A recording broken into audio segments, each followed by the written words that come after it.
Now that we have learned how to move around in Blender, move objects in Blender, add or remove objects, add materials to them, light them up, now it's time to learn how to render them out and finalize your projects. So let's get right into it. But before we dive into learning how to render our scenes in Blender, here is a quick reminder if you are looking to effortlessly create stunning artwork and save valuable time. We have got a treasure trove of ready-to-use assets waiting for you on our website 3d.design. Let the creative journey begin.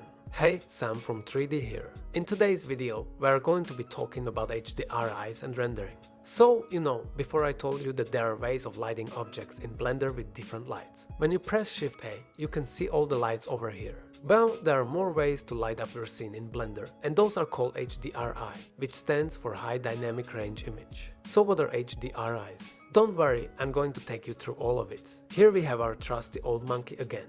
Now, as I told you in the previous videos that if you want to light up your scene and see it in the rendered view, what you need to do is press Shift and A, go into lighting, and add different sorts of lighting in your scene, like this to light your scene properly. But for most of the time, this becomes really tedious. In every scene, you can't just go lighting up every single corner of your scene, because that is just not a viable strategy. So that's where HDRIs come in. HDRIs are very high quality panoramic images, which you can import into your scene.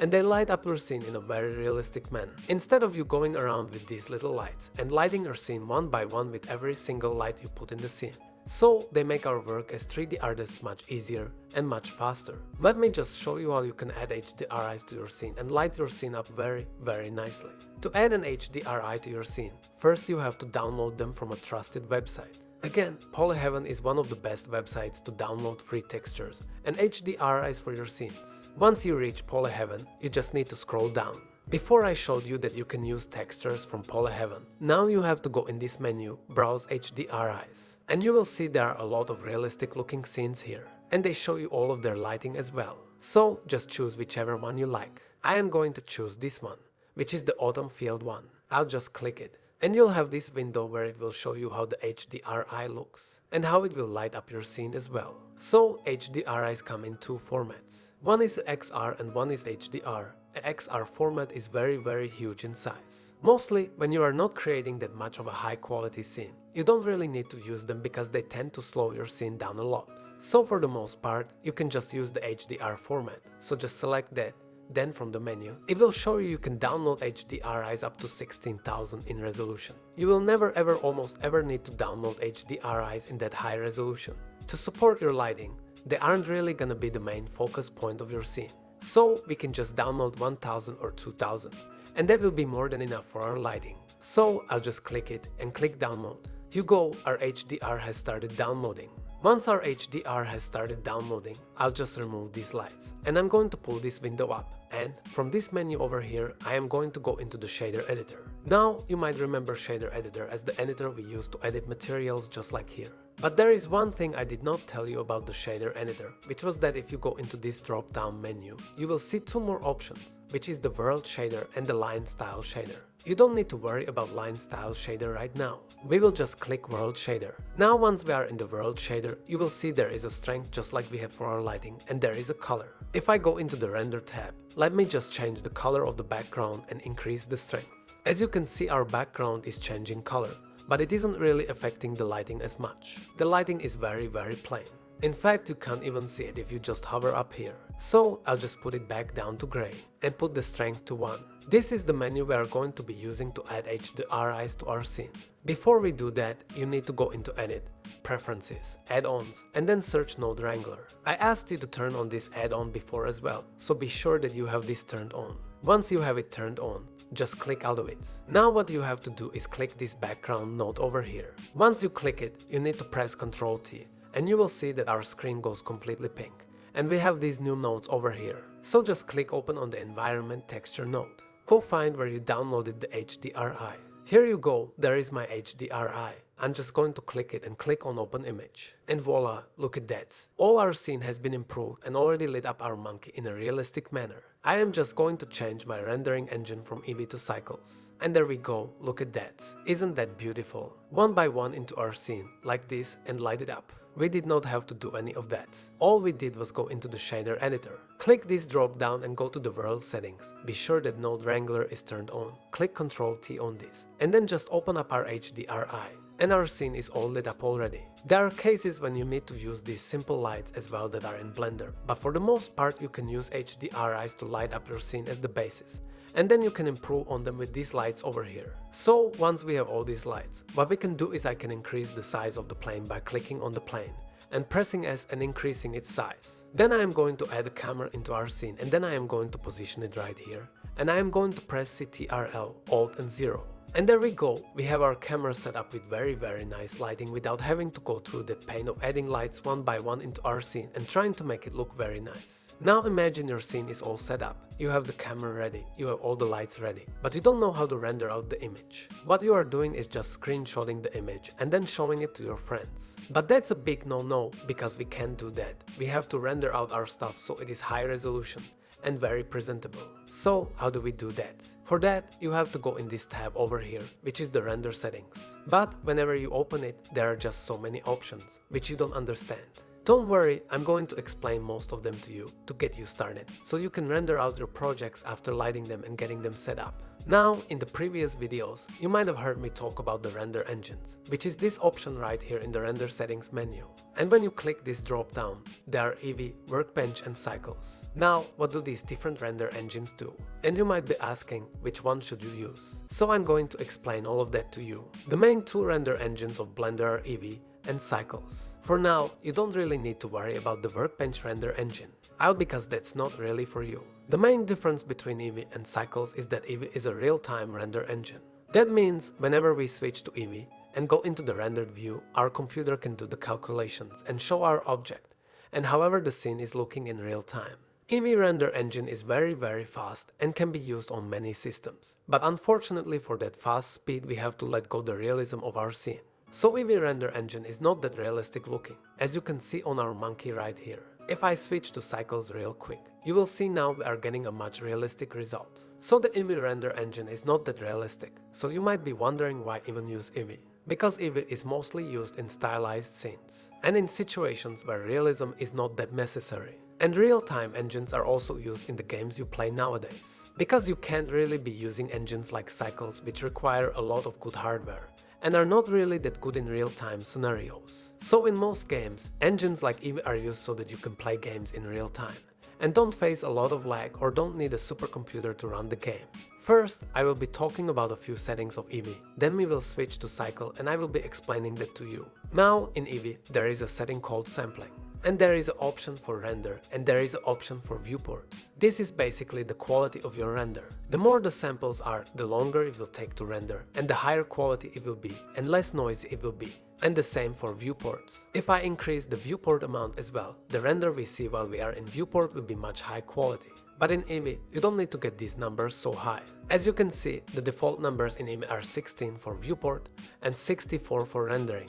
For the most part, and in most scenes, 64 and 16 are very good values, so you don't need to increase the sampling value. Other than the sampling option, there is an option called ambient occlusion. If I switch to Cycles real quick here, you can see our scene is much more realistic like we discussed. And our scene has these contact shadows right here as well. And where our monkey is touching the ground, we can see there are shadows, and it is looking very realistic. But in Eevee by default, you can't really see those contact shadows, and that is not very realistic. Even though I said Eevee is not used for realism, there are some settings you can turn on to make it look a slight bit more realistic. So the ambient occlusion option does just that. If I turn this ambient occlusion on, as you will see we will start having the contact shadows right here. If I turn it off, the contact shadow will be gone. If I turn it on, the contact shadows will turn on back again. The other setting is screen space reflection. Now, to demonstrate that, first we need to change the monkey's material to a metallic material. So I'll just turn the metallic up and turn the roughness down. Now you will see a major difference when I switch on the Screen Space Reflections tab. What Screen Space Reflection do is very similar to ambient occlusion, but it's for reflective materials. If I turn Screen Space Reflections on, as you can see, we can see the reflection of our plane right here on our object.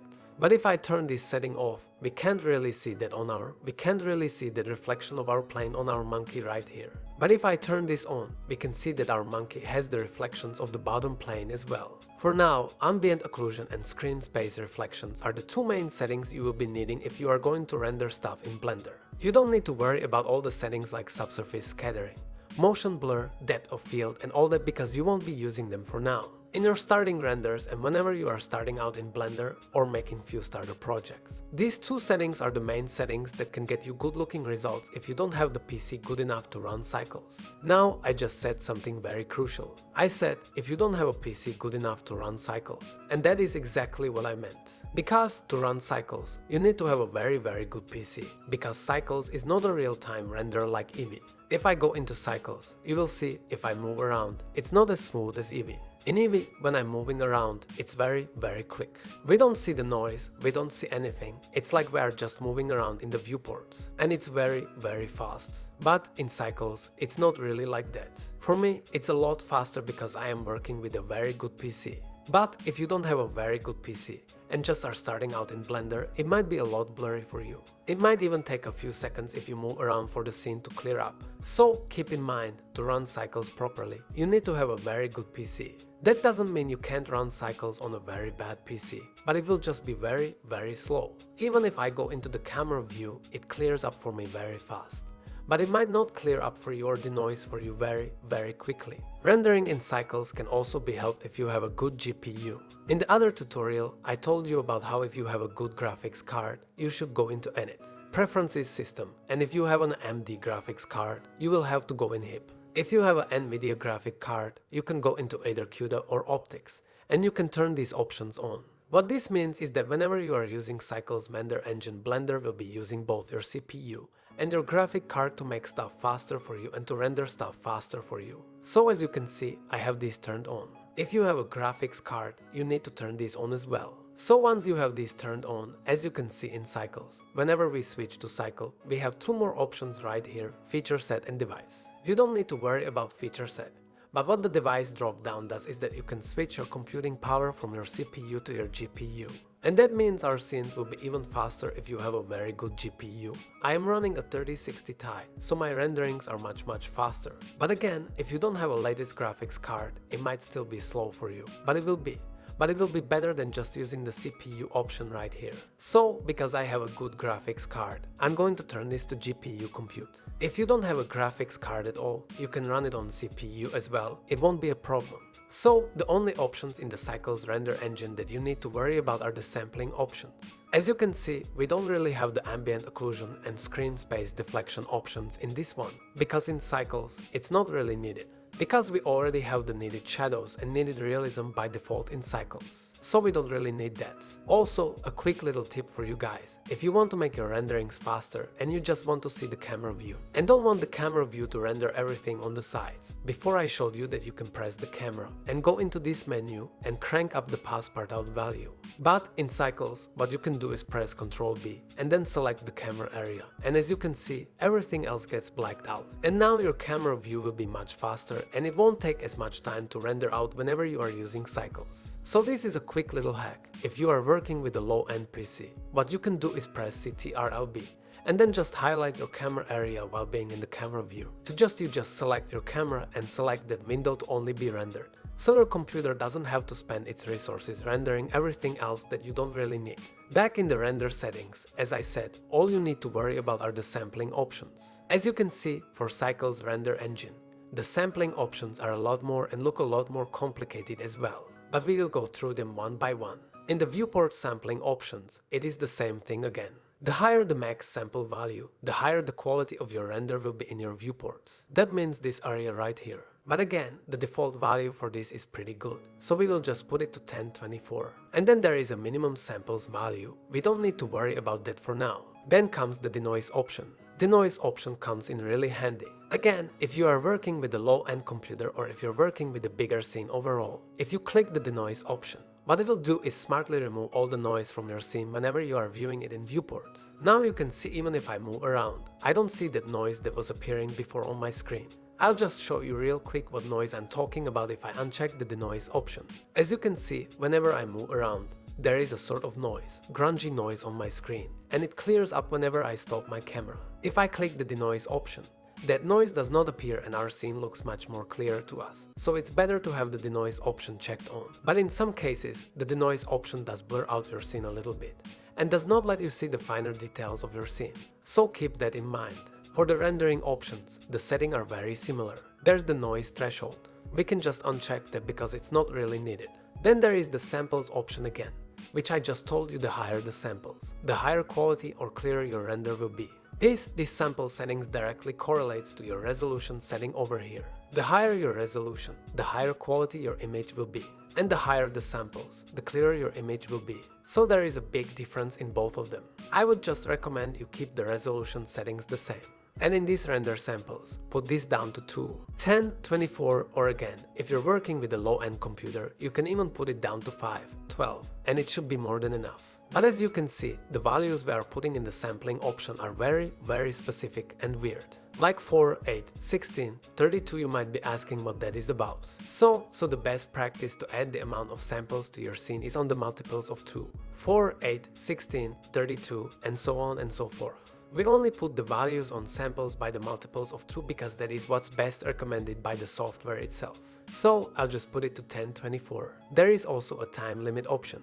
If your render is taking a lot, or sometimes what 3D artists do is they just put something on render and then they go to sleep, because sometimes rendering high quality stuff in Blender takes a lot of time. So the time limit option helps you in that as well. If you put the time limit option to 20 or maybe 30 seconds, that means whenever we put something on render after 30 seconds, no matter how clear it is or no matter how good it's looking, it will terminate itself and it won't keep going. So this comes in really handy when you are rendering big scenes. I'll just put it down to 0 for now. Then there is the denoise option again, which does the same thing, but for our final render. What the denoise option does is when the final render happens, it just removes the unnecessary noise from our scene, so it's better to have it checked on. If you have an HDRI graphics card, in the denoiser option you will see an option for optics as well. I have seen that optics option works better than the open image denoiser, but open image denoiser is very good as well. So you can use any of them, but if you have an HDRI graphics card, I will ask you to put this on optics because that's just better and faster. For now, these are the only settings you need to worry about for rendering in Blender. Now let's say you have all of this set up, you have set the samples here, you have checked on denoise, you have selected the appropriate denoiser for you. Now what to do if you want to render the objects? Well, let's just go into the solid tab. And then finally, to render out an image of your scene, you need to go up here and on this render button, click it, and then you will see two options, render image and render animation. What you need to do is just click render image. Once you click it, a separate window will appear which will start rendering your scene. Don't worry if this window is black for a while, because that is very normal. That just means Blender is computing some stuff. But after a while it will start showing you your camera view, and you can see up here it will start rendering your scene.